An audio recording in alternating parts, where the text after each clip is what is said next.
Thanks a lot for staying with us, and welcome to the second half of TVC Breakfast. So President Bola Tinubu has announced plans to reshuffle his cabinet soon, and it's a way, according to the presidency, to increase the effectiveness of the renewed hope agenda of President Bola Tinubu to Nigerians. The special advisor to the president on information and strategy, Mr. Bayo Onanuga, says although there is no specific date as to the reshuffle yet, the new cabinet will be evidence-based. Mr. Onanuga spoke to newsmen alongside the senior special assistant to the president on digital and new media, Ogra. According to the senior special assistant, the president will be guided by an empirical process making reference to the performance indicators, which would be coordinated by the special advisor to the president on policy coordination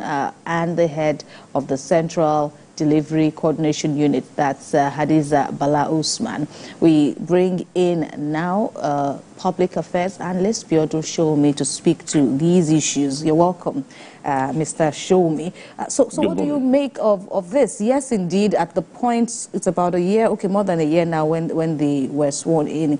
So there's also been that thing dangling over their heads, that performance bond, you will be appraised from time to time. And now here we are, it looks like this is also going to happen any moment from now. What do you make about how well they have fared?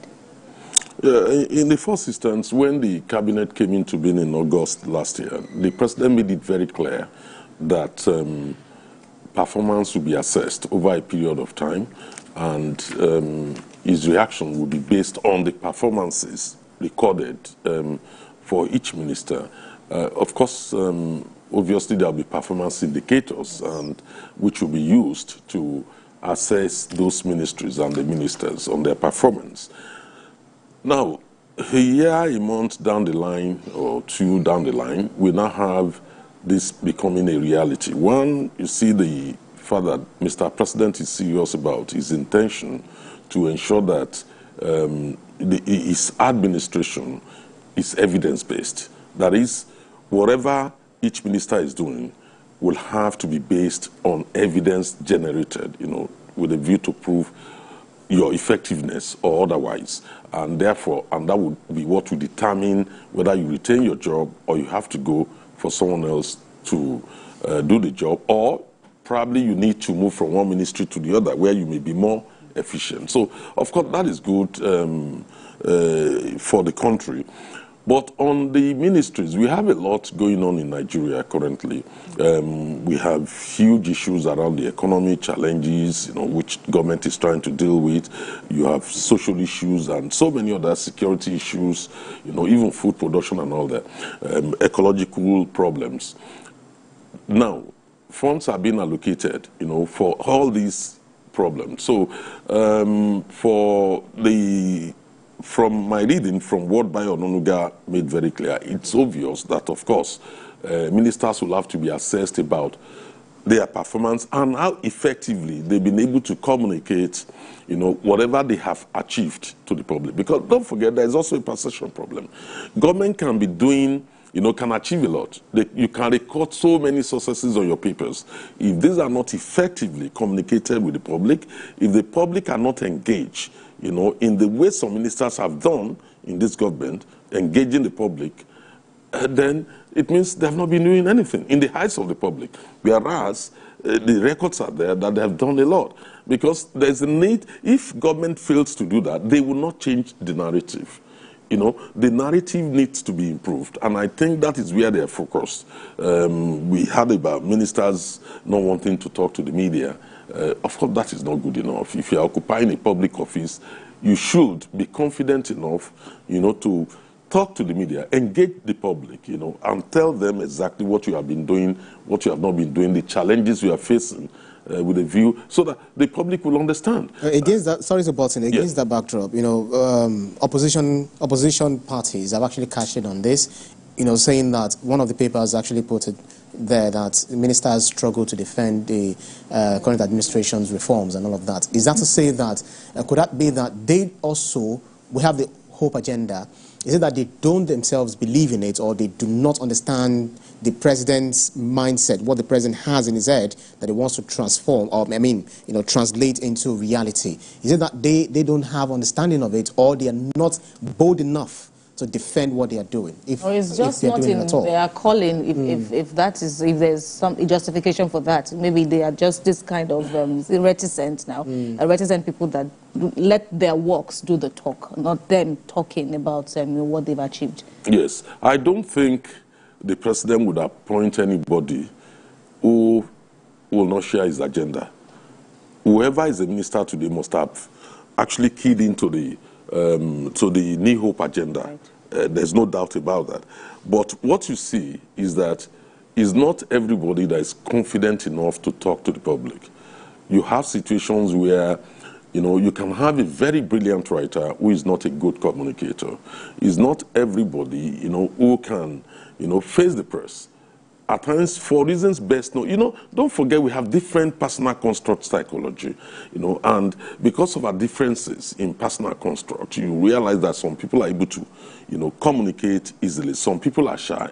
It's not because they have not achieved anything, but they've not been able to communicate what they have achieved to the public. Of course, it's the business of opposition to catch him. That's their business. It's for them to turn around and say, look, you have not achieved much. So it's for the government to say, look, we have achieved a lot. And I think that is what Bayo Onanuga referred to, saying that, look, you need to communicate what your ministry is doing, directly to the public. Because if you are not talking about your achievement, I don't want to get involved in the politics of, if not, I will have done some, make some references to some ministries who obviously many Nigerians seem to be impressed with. So you ask yourself, what happens to the other ministries or other agencies of government that people perceive them, not to be communicating effectively or not doing enough? So that's a problem of communication, obviously. So, and I think these are some of the problems which need to be fixed in order to change the narrative which is out there currently. And of course, do not expect the opposition to do anything different. They will pick on anything because that is just their job. They have to do that. We are in a democracy, which is fine.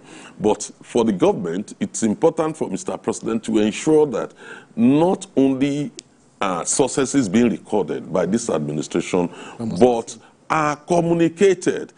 The public, we have to engage the public. The government must engage the public with a view to ensure that we change the perception that is out there, or improve on the perception that is out there. Allow me to take you up on this point you've made, because I think I've seen this, come up, public perception. How well should public perception of the minister's performances also count?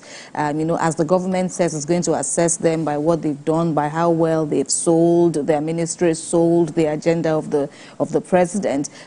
Bearing in mind that we have various categories of the public. We have the informed, we have the uninformed. How well should the public assessment also count as we look, we put these ministers on the spotlight now? Yeah, for the public, it's for them, the important thing for the public is the impact on their lives. And even where they're going through some excruciating pains, they want to see the light at the end of the tunnel. But what Mr. President is saying is that no, don't just see the light at the tunnel.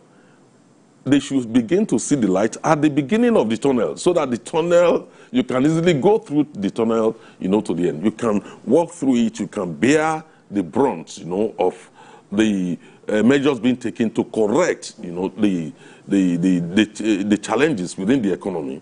And that is exactly what I think Mr. President is saying by saying, look, it's not only you achieving, you must communicate what you are achieving to the public so that the public can see what you are trying to do and how you are making a difference to their life. If you are recording successes within your ministry and is only known to your ministry, is not known to the public, there is no way how the public will show the necessary understanding, to bear the sacrifices needed to go through the reforms being implemented currently. And for me, that is showing that there is light at the beginning of the tunnel, there is light in the middle of the tunnel, and there is light at the end of the tunnel. I was going to counter that in the earlier when you said it, because Nowadays, for instance, on my way to from Guildford to Morden in London, there is light all through the tunnel. So yes, I don't know which tunnel has no light any longer. You know, that's a popular saying. That, oh, there's light at the end. Oh, there's hope. Absolutely. Yeah, there is hope at the end of the tunnel. Absolutely. Oh, the end justifies the means. No, it's not just about the end again. You know, it's right from the very process. The process must be seamless. The public must be engaged. Is when you know what government is doing, you know, to change the situation, the economic, to tackle the economic challenges, and then you see through what they are doing. That is the only way you show the necessary understanding. That's not when you don't know what the government is doing. That's just by the way. So reports actually suggest that except for a few ministers like Nyesom Wike, Dave Umahi, also the minister of Olubumi Tunjojo, and then some other few, as highlighted in the first quarter assessment report, that most of the ministers did not deliver on their mandate. That is one of the reasons why the president is looking to reshuffle his cabinet. How do you think this is, how imperative do you consider this, especially in the face of these economic challenges that we're having in this country? Well, we can have speculations out there about who has performed, who has not performed. I'm sure there are so many ministers that have performed very well. But the problem is their achievements were not communicated, or they have not been properly communicated to the public. So many people are not even aware of what they are doing. I can give you some examples, but I'm trying to avoid getting drawn into the politics of who has done well and not done well in which ministry. You know, we all know that energy is extremely very important, and a lot is being done in that area. And to what extent has this been very well communicated to the public, rather than people looking at the negative side of things? They are not also seeing the positive side of it. Look at the petroleum sector. What is it about? It's about implementing the PIE. Who passed the PIE? The PIE was passed in 2021, not by this government. And those facts need to be out there, you know, made very, very clear to people that, look, what this government is doing is implementing the law. If we don't like the law in relation to the petroleum sector, we have to go and change it. That's right. But that is not, in my view, well communicated. But there's no way you will not be forced to mention names. For instance, what is clear or glaring is the economic challenges that we're faced with. So we have, those are the apogee of this. Apart from the president, we have the Yemi Kaduso of this world, we have the Wale Edun, we have the Minister of Trade and Investment and all of that. So how do you assess them? Because it's just, you just must assess them. So all the policies and reforms that they are bringing to ensure that Naira stabilizes and then, has very strong standing against greenback. You know, it's good. Ibrahim took the words out of my mouth, because when you were saying you were not going to be drawn, into mentioning specific ministries, there is no way you would kind of constrain, the depth of this interview. But thankfully, Ibrahim asked the question. I believe he got what he wanted you to ask about in terms of... so assessing the... the economic challenges that we're faced with, talk about the Ministry of Finance, talk about CBN, all of that. So how do you assess it in the face of this intent? What's the word? In the face of the upcoming cabinet reshuffle, if it's going to happen? Well, in relation to the economy, that's when you talk about the Finance Ministry and the CBN, you're actually talking about the economy. In relation to that, we are all aware of the economic challenges and steps being taken, to correct this. These challenges were inherited, and of course, it is the business of the Tinubu's administration to solve those problems, and which is what they are trying to do. We have seen an improvement in revenue.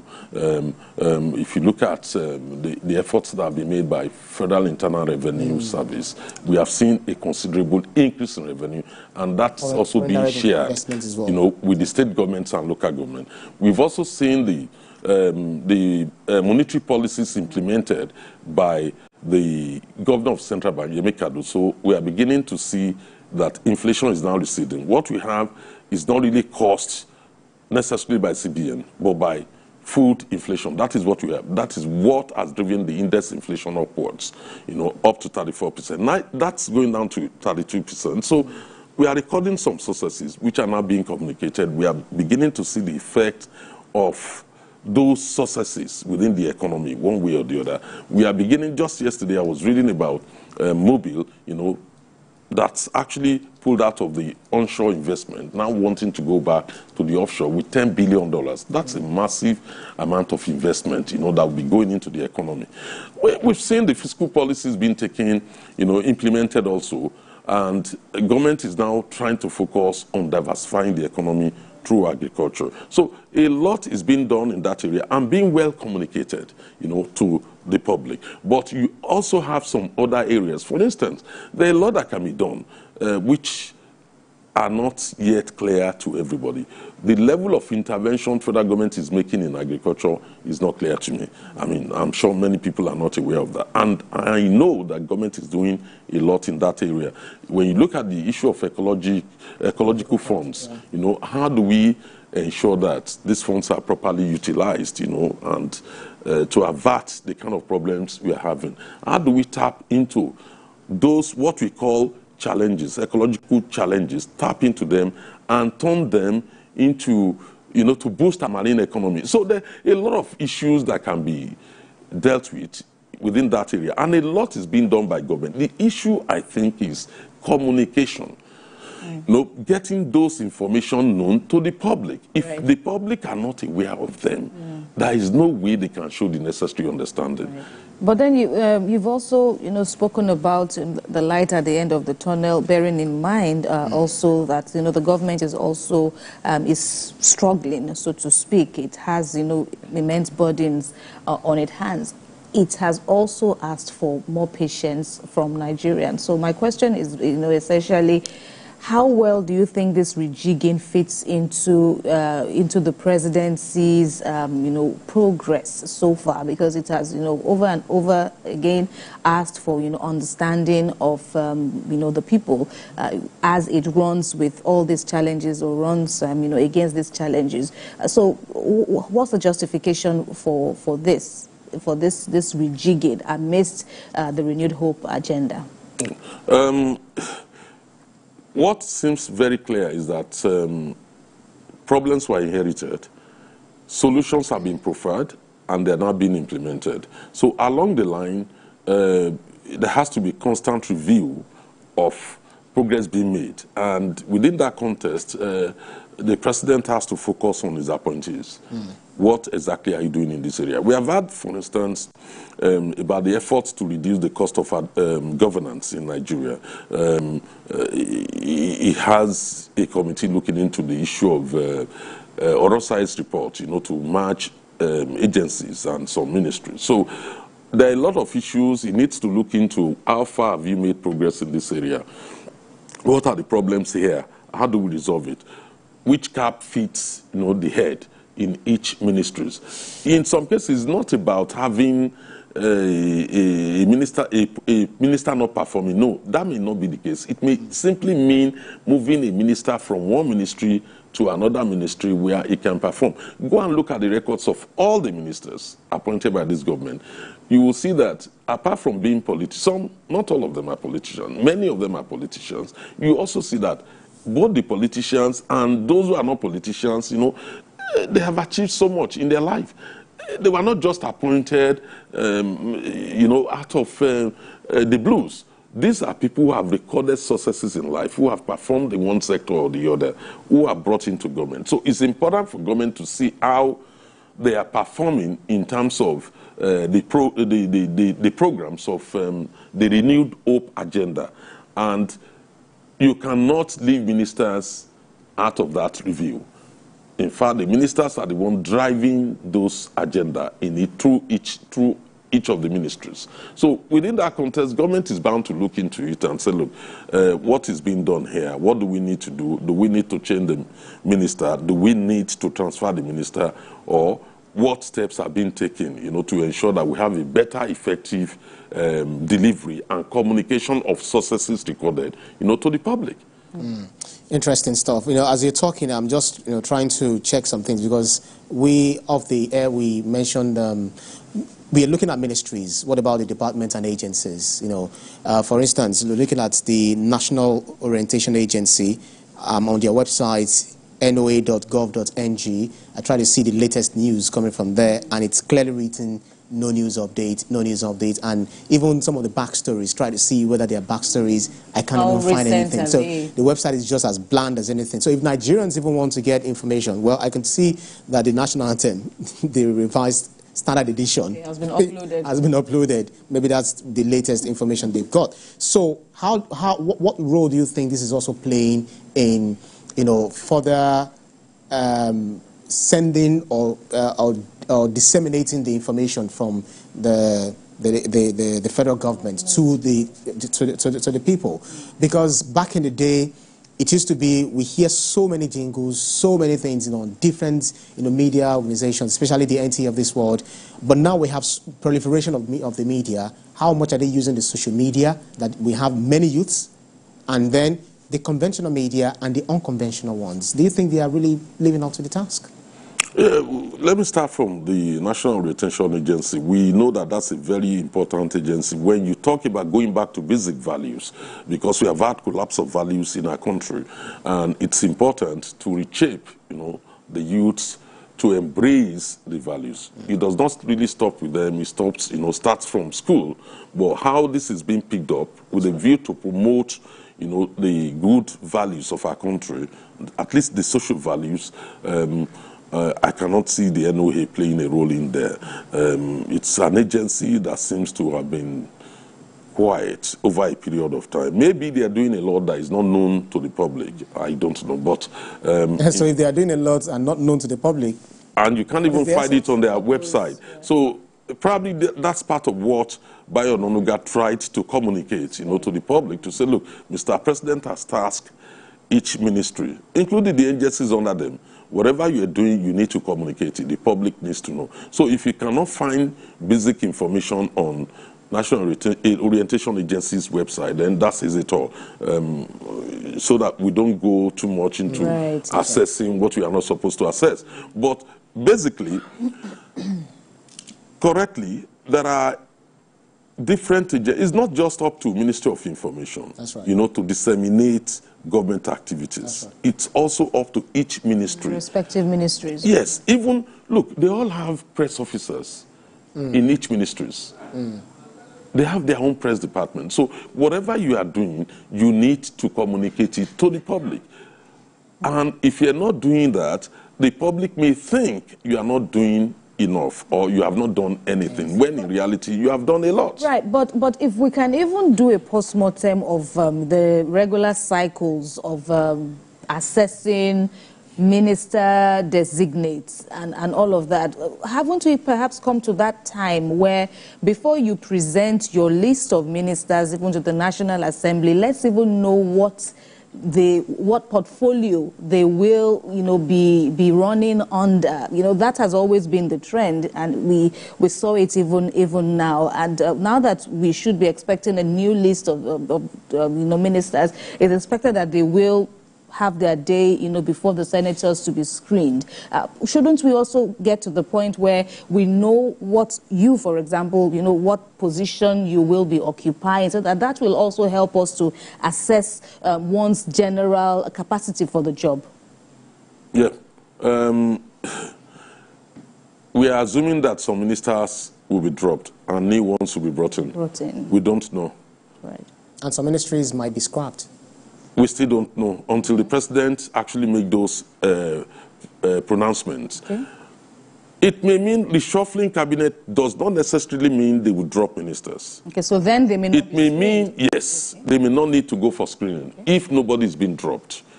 If ministries are scrapped, of course, they may not need to appoint a new minister for a scrap ministry, so they will not need to go for screening. So we don't know. There is still, until Mr. President makes his own pronouncement, we won't know what he intends to do currently. But my whole reading is that there will be a cabinet reshuffle. That is what is certain from what the spokesperson of the president said. There will be a cabinet reshuffle. Whether it will now lead to, rationalizing ministries and agencies, we don't know until Mr. President makes his pronouncement. And moving forward, where do you even see all this going? If whatever form of rejigging we are going to see now, now that maybe part of the assessment indices will be how well did you sell yourself, how well did you sell your ministry, how well do you see this panning out, in the future or even in the present after the rejigging, for Nigerians? Are we likely to see, better performance in that regard and, in other areas of assessment? Oh, what seems certain is that the review is good. We don't just appoint like what we have had in the past. Once a minister is appointed, you are there for 4 years. Whether you do anything or you don't do anything, whether you communicate what you are doing or not, almost unaccountable. And then you have a president going to bed. But we have seen that we have a new different situation in our hands. There's a new sheriff in town who is saying that, look, this is not going to continue that way. It's not business as usual. We've got to go back and look at exactly what you've been doing. He made it very clear right from the point of appointment, and they've had reviews and all that. He stated categorically clearly that we would have to review your performance. So I think they've gotten to that stage where the performance has to be carried out to see who has met up with the criteria, who has fulfilled, achieved the personal indicators, all the PIs, all the dots and the don'ts, who have done it all and who failed in that regard. A lot of it might not be because they have not done anything. Part of the problem, from my readings of Bayo Onanuga's statement, is a lot has been done. But some or many people have not communicated, many ministers have not communicated their achievements to the public. And some people are not standing up, to speak for the government. I think the government is also concerned about that, to say, look, we have issues. Why don't you come out and talk about what you are doing to make a difference, to this situation? And from that viewpoint, the goal is to rejig some ministries and ensure that they're able to communicate effectively to the public, communicate the achievement, and engage with members of the public. That's right. All right. Well, thank you very much, Mr. Biodun Showomi, for your analysis on the program today. Thank you for having me.